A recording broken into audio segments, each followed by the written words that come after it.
And one of the things the Vision to Value community and the 36 contributors of the book have really brought together is a real-life practical journey of how you get value from data. A stat by an analyst, Bark, says that only 17% of purchased business intelligence applications are actually being used by knowledge workers. It's all about the data. And I think, having spent a few years in Silicon Valley, I can see this correlation.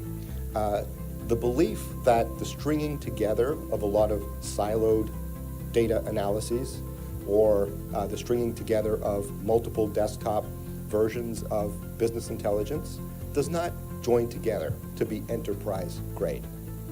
It's not an analytics strategy, it's a business strategy. Analytics, data, it's here to stay. It's a viable and important part of your organization, and any and every company across industries is going to be getting into analytics and doing it well. The group felt that what was most important was the relevance and completeness of the data that was being gathered and was being used to analyze and to answer questions. There were two words that sort of came out of that, and that was iteration and maturity. A more immediate way to derive value from their data. So what kinds of things are we talking about here? Well, let's say you have an opportunity to use dynamic pricing, adjusting your pricing model based on demand or other external factors.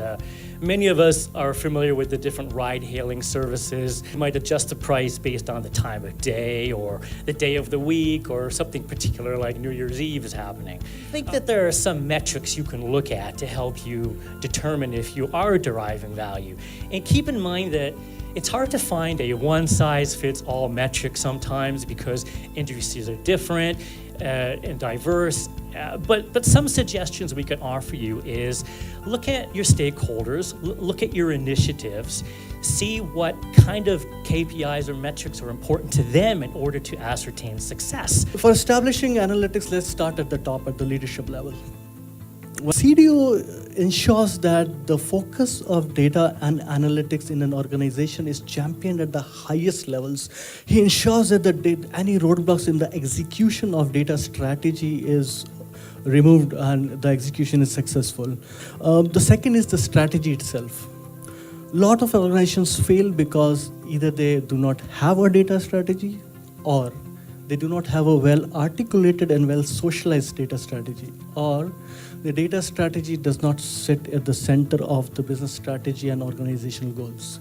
There should be a center of excellence with SMEs or subject matter experts contributing to different lines of business and making sure they are at par with the organizational standards and able to deliver.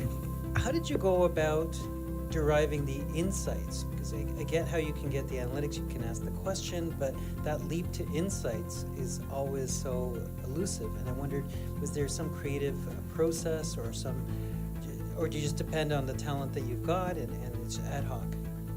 What would you say is the secret to success for any organization getting into BI? In terms of what do you see next? As we are dealing with a higher volume of data, and if there is such a thing as fake news, I'm sure there would be a thing as fake data. How do you manage the future of data, its evolution? One of the things which I struggle is creating a business case, right? So these big data and analytics is very capital investments and a lot of zeros attached to it. But the struggle is what's the ROI? We have perceived ROI, but when it goes to finance, they really wanted to see and measure against it. And that's been a struggle, at least in my life. Any insights to it?